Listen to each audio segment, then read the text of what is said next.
Hey everyone, so as you've been looking at Galatians chapter 5, I hope that you're starting to come to grips with the idea that there are really two types of slavery, and the one is slavery to the flesh and the other one is slavery to the law, and both of those are bad ideas, and the answer to those two are not try harder, the answers are live by the Spirit. And last week you would have seen three main verbs used there: to live by the Spirit, walk by the Spirit, and be led by the Spirit.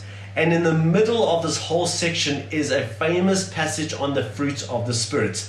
Unfortunately, this is also one of those passages that kind of leaves us with feelings of nostalgia. And when we come to these kinds of nostalgic passages, we're like, oh, that's so beautiful, but we can sometimes miss out on the real power that is going on in these passages. And so as we look at this passage this week again, there are a few things that I want us to notice. And the first is, often when we think about someone who's filled with the Spirit, many of us immediately think about someone who can speak in tongues or prophesy or do certain miracles. And I think what this passage is showing us is that the greatest evidence of the Spirit in our life is this fruit of the Spirit.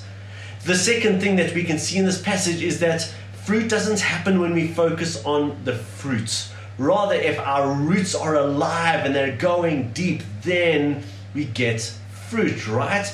But also, on the other side, when we try and develop this fruit without the Spirit, it's kind of like sticking fake fruit on a non-fruitful tree.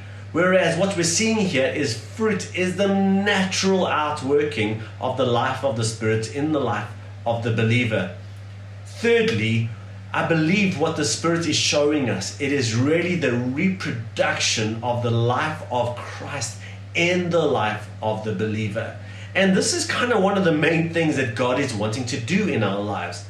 Listen to what Romans 8:29 says. It says, for those God foreknew, he also predestined, bit of a rabbit hole there, but he predestined for what? To be conformed to the image of his Son. This is one of the main things God is wanting to do in our lives. And so these fruit, or this fruit, because it's a unity, these are not the new rules. Rather, this is the picture of what someone looks like who is being conformed to the image of Christ.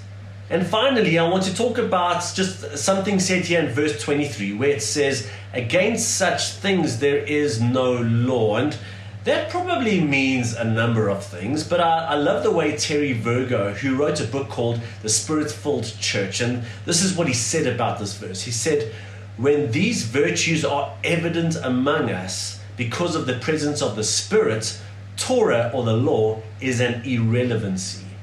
In other words, what this is saying is, there is no need to say to a community of believers who are loving each other deeply, do not kill.